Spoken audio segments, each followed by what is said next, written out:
Kematian yang diakibatkan pandemi virus corona masih terus bertambah setiap harinya, tak terkecuali pada anak-anak. Ketua Umum Ikatan Dokter Anak Indonesia Dr. Aman Bakti Pulungan menyoroti soal kurangnya perhatian pemerintah terhadap anak di masa pandemi corona. Dr. Aman mengatakan kematian anak akibat COVID-19 di Indonesia menjadi yang tertinggi di Asia Tenggara dan Asia Pasifik. Kasus COVID pada anak setiap minggu masih tinggi mencapai 8 hingga 9%. Dr. Aman juga memberikan perhatian terkait kebijakan tes PCR pada anak yang belum terarah alias tidak menyasar semua kelompok umur. Menurut Aman, testing pada anak di beberapa daerah tidak dilakukan, bahkan hanya dilakukan di atas usia 12 tahun. Ketua Ikatan Dokter Anak Indonesia meminta pemerintah menegaskan lagi aturan anak di atas 2 tahun wajib pakai masker saat keluar rumah. Ikatan Dokter Anak Indonesia juga merekomendasikan anak-anak tidak boleh keluar rumah kecuali untuk urusan yang mendesak. Sementara itu, epidemiolog Universitas Indonesia Pandu Riono mengatakan, tingginya kasus kematian pada anak-anak disebabkan tingkat penularan COVID-19 yang cukup tinggi, terutama dalam klaster keluarga yang menjadi penyebab utama infeksi virus corona pada anak-anak. Tim Liputan, Berita 1, Jakarta. Pemirsa, lindungi anak dari paparan COVID-19, itulah tema Morning Talk kita pagi ini. Dan untuk membahasnya kita sudah terhubung dengan Satgas COVID-19 Ikatan Dokter Indonesia. Ada Bu Erlina Burhan dan juga Wakil Ketua KPAI Rita Pranawita. Selamat pagi Bu Rita dan Bu Erlina. Selamat pagi Mbak.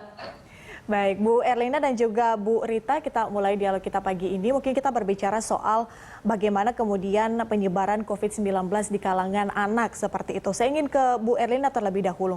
Kalau kita mengutip Bu Erlina, Ketua Umum Ikatan Dokter Anak Indonesia, Dr. Aman Bakti Pulungan, menyoroti soal kurangnya perhatian pemerintah terhadap anak di masa pandemi corona. Ini saya sebagai afirmasi saja, apakah benar pemerintah ini masih kurang perhatian terhadap anak di masa pandemi ini? Ya, kalau melihat angka-angka yang disampaikan oleh Ketua IDAI Pusat, yaitu Dr. Aman Pulungan, bahwa angka kesakitan COVID pada anak di Indonesia ini tertinggi di Asia Tenggara, saya kira ini menunjukkan bahwa memang perhatian terhadap anak mungkin tidak seoptimal yang diberikan kepada pasien dewasa. Jadi saya kira juga angka ini membuat kita harus agak berubah, artinya memperbaiki diri bahwa anak adalah kelompok yang wajib kita lindungi karena mereka memang kalau sudah terjangkit penyakit itu akan lebih vulnerable, ya, lebih artinya mereka memang lebih lemah sehingga kemungkinan untuk menjadi berat juga lebih banyak dibandingkan dengan orang dewasa. Ya, dan perlu satu diketahui, ini barangkali masyarakat lupa, salah pengertian, anak dikatakan kalau anak COVID ini tidak menularkan. Nah, itu juga tidak betul. Kalau seorang anak terjangkit COVID, maka dia juga mampu menularkan sebagaimana orang dewasa. Jadi memang perhatian kepada anak ini harus sebanyak juga perhatian yang diberikan kepada orang dewasa yang sakit. Apa yang menyebabkan pemerintah bisa dibilang kurang memperhatikan anak-anak di masa pandemi ini? Apakah mungkin karena orang tua atau yang lanjut usia mungkin lebih rentan terkena COVID-19 atau seperti apa Anda melihatnya? Ya, saya kira memang mungkin hanya miss saja ya, karena kalau dibandingkan secara angka absolut memang lebih banyak pasien itu adalah orang dewasa dibandingkan anak. Tetapi kalau dilihat sebagai rate atau dibandingkan dengan negara-negara lain, justru di negara Indonesia ini anak yang terjangkit lebih banyak dibandingkan yang lain. Jadi memang karena jumlahnya secara absolut secara angka ini kurang dibandingkan dewasa, jadi sepertinya menjadi kurang menjadi perhatian. Ditambah lagi itu tadi bahwa karena dianggap anak tidak menular, dan ini berdampak ke semua aspek termasuk aspek tracing dan juga testing. Tadi yang dikatakan oleh Dr. Aman bahwa testing atau tracing ini dilakukan kepada anak-anak yang usia di atas 12 tahun, yang mana sebetulnya itu juga tidak tepat karena anak-anak di bawah 12 tahun juga banyak yang terjangkit. Oke, Bu Erlina, kita akan bahas lebih dalam terkait dengan tes PCR itu nanti. Saya ke Bu Rita terlebih dahulu. Bu Rita, kalau dari KPAI sendiri melihat bagaimana sebetulnya tanggapan dari KPAI terkait masih tingginya kasus COVID-19 terhadap anak, kemudian juga tanggapan dari KPAI kenapa pemerintah ini malah tidak terlalu memperhatikan anak-anak di masa pandemi COVID-19. Ya, terima kasih Mbak. Data terkait dengan anak yang disampaikan oleh Satgas COVID itu mencapai 11% sampai dengan 29 Desember ya Mbak ya. Ini menjadi catatan penting dengan korban meninggal sebanyak 2,6%. Nah, ini cukup tinggi ya dengan 2,6% itu. Nah, barangkali asumsi publik ini kan karena anak sekolah di rumah, kemudian beribadah di rumah, tidak kemana-mana, maka kemudian dia tidak rentan gitu. Padahal sebenarnya setiap orang itu mengalami kerentanan. Ketika orang tua tidak cukup taat pada protokol kesehatan, maka kemudian ketika dia pulang, anak juga menjadi rentan. Anak ini kan banyaknya di klaster-klaster keluarga sebenarnya, yang kemudian ketika orang tuanya kena, kemudian anaknya kena. Kesadaran orang tua ketika misalnya dia flu atau apa, kemudian memakai masker di dalam rumah sebagai upaya pencegahan, itu juga kurang karena dianggap anak ini kan pasti ada sentuhan fisik begitu ya dengan orang tua, sehingga kemudian ini menjadi sangat rentan. Pengetahuan bahwa kalau anak demam dan seterusnya atau orang tua demam itu harus terpisah, itu menjadi penting. Yang kedua, saya menyoroti bahwa modal kesehatan dasar anak Indonesia ini agak kurang ya Dok ya, kalau bisa dibilang ya ada imunisasi, tetapi kalau melihat stunting yang masih 30%, kemudian paparan asap rokok yang cukup tinggi masih 9%, padahal kan keinginan RPJMN itu 5,4%, itu pasti berdampak pada modal kesehatan dasar anak Indonesia yang rentan, misalnya ada TB, ada kemudian ISPA, inspeksi saluran pernafasan misalnya ya, itu kemudian kan menjadi semacam komorbid ketika anak mengalami atau terserang virus. Dan satu lagi saya kira terkait dengan gizi ya, survei KPAI juga menyatakan ada 7%-an anak yang mengatakan keadaannya lebih buruk di dalam konsumsi makanan gizi seimbang karena kondisi ekonomi dan seterusnya. Ini juga pasti menjadi tambahan kerentanan ya Mbak untuk mendapatkan terpapar virus karena imunnya nggak kuat. Nah, ini kan harus diperhatikan protokol di dalam rumah, gizi seimbang, kemudian aktivitas yang produktif gitu. Ini menjadi hal yang penting buat anak-anak kita. Oke, berarti protokol di dalam rumah, kemudian juga gizi yang seimbang, ini perlu diperhatikan juga oleh pemerintah, yaitu melihat angka yang sudah mencapai 2,6% tingkat kematiannya.